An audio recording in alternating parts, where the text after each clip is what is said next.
pas gitu lama-lama kan rame ya, motor latihan apa, tembak-tembakan, makin ramai. Saya diliburin sekolahnya. Sekolah itu sumur, udah ada tuh ya sampingnya sumur tuh kering. Pikiran saya kok orang pada masukin di sumur, pikiran saya gitu, kita orang masih kecil. Ini gitu, masih kecil pikiran orang ini masih takut aja yang ada mah. Kita berkewajiban menggagalkan rencana Keblinger itu. Rencana tidak benar itu. Kita harus menculik jenderal itu, hidup atau mati. Di balik nama besar Lubang Buaya tersimpan kisah nyata dari para saksi kecil yang pernah hidup di tengah gejolak sejarah.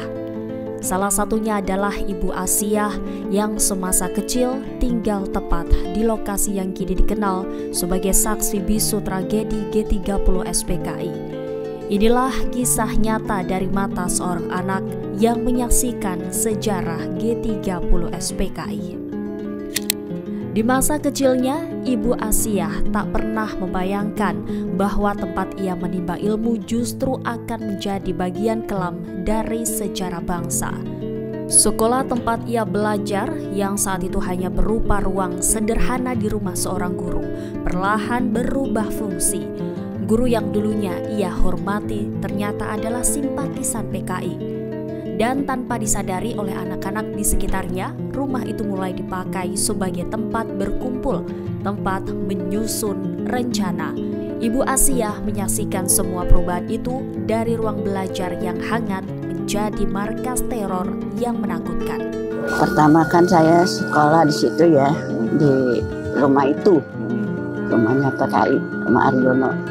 Guru saya Arjono, yang punya rumah PKI itu.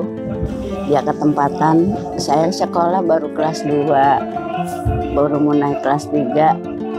Terus tiba-tiba pagi-pagi datanglah itu mobil tentara banyak banget. Pagi-pagi saya nyampe sekolah kok banyak banget tentara.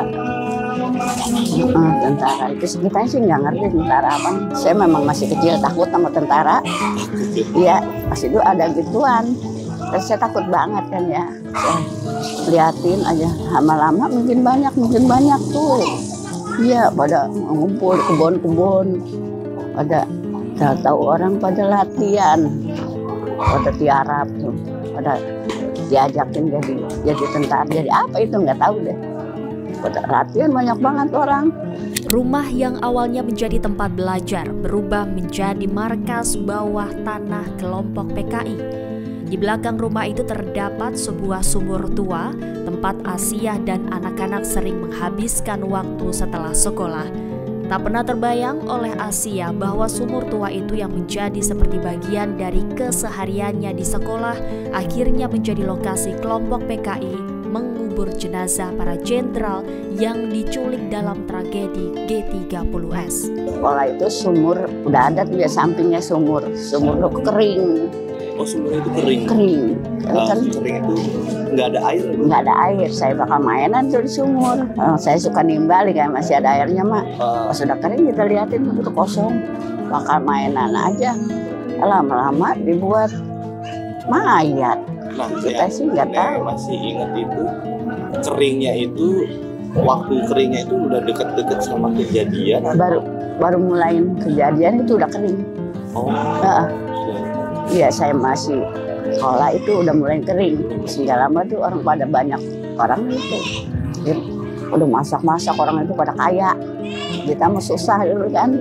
Asiah kemudian mengenang sosok guru yang dulunya sangat dihormati, namun kemudian membelot ke PKI. Rumah sang guru yang semula menjadi tempat menuntut ilmu berubah menjadi markas rahasia gerakan G30S. Bahkan sebelum tragedi itu meletus, suasana sudah mulai mencekam. Sekolah sempat diliburkan sementara karena rumah guru tersebut digunakan sebagai lokasi latihan menembak oleh pasukan yang dipersiapkan untuk menculik para jenderal. Orangnya baik, baik banget orangnya. Baiknya itu seperti apa sih yang saya ceritain? Ya, kita mah orang diajarin sama dia, kita nggak dengerin aja. Dia ngomong. Makanya orangnya baik, istrinya juga pada baik, yang namanya guru kita ya, baik orangnya. Pas gitu lama-lama kan rame ya, waktu latihan apa, tembak-tembakan, mungkin ramai. Saya diliburin sekolahnya. Ya udah mau kelas 3 diliburin, berhenti deh sekolahnya. Diliburinnya itu dengan alasan apa? Alasan dia pada latihan. Ya, buang tembakan. Jadi tembakan arahnya ke sawah semua. Pada tiarap itu udah menganuan tentara juga, pada latihan tentara. Pada tiarap kita ngeliatin. Ya orang-orang kita juga banyak yang ikut. Asiah tak pernah membayangkan sumur sederhana di rumah gurunya itu akan berakhir menjadi tempat pembuangan mayat para jenderal yang diculik. Ketika pasukan RPKAD akhirnya menemukan sumur itu dan jenazah-jenazah para jenderal di dalamnya, Asiah merasa ketakutan dan terpukul. Ia menjadi saksi langsung betapa tragisnya peristiwa yang terjadi di sekelilingnya yang mengubah hidup dan lingkungannya. Enggak, saya takut. Takut, tapi Nek tahu ada informasi itu? Tahu. Tahunya dari siapa nih? Tahunya orang ngomong katanya ada orang diangkatin sumur katanya. Pikiran saya orang pada masukin di sumur, pikiran saya gitu. Kita orang masih kecil. Ini gitu, masih kecil pikiran orang ini masih takut aja yang ada mah. Mana sumur itu kan dulu kita lihat sumurnya. Iya. Ya, katanya sumur ditaruhin pohon pisang apa iya gitu. Ya orang kita ngeliatin sumurnya tadi anak kita bakal main gitu ya. Sumur dulu mah kan sumurnya ada ini kerek bambu, senggot. Senggot. Kenangan Asiah tentang lubang buaya tak pernah pudar. Ia masih teringat jelas saat tank-tank TNI datang menyerbu kawasan itu, menandai berakhirnya masa kelam. Sebelumnya, wilayah itu sering dipenuhi oleh para simpatisan PKI yang rutin berlatih, mempersiapkan diri untuk aksi mereka.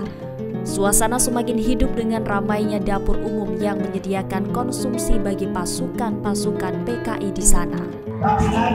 Cuma ingatnya yang saya ingat banget itu mobil tank yang baru datang itu saya ingat banget. Ya tank mobil yang berat yang bisa jalan di air, yang rodanya itu, yang rodanya besi itu, ya. Itu baru pada datang kita ingat banget itu. Ya. Saat datang itu berarti langsung ke rumah? Iya, langsung banyak orang.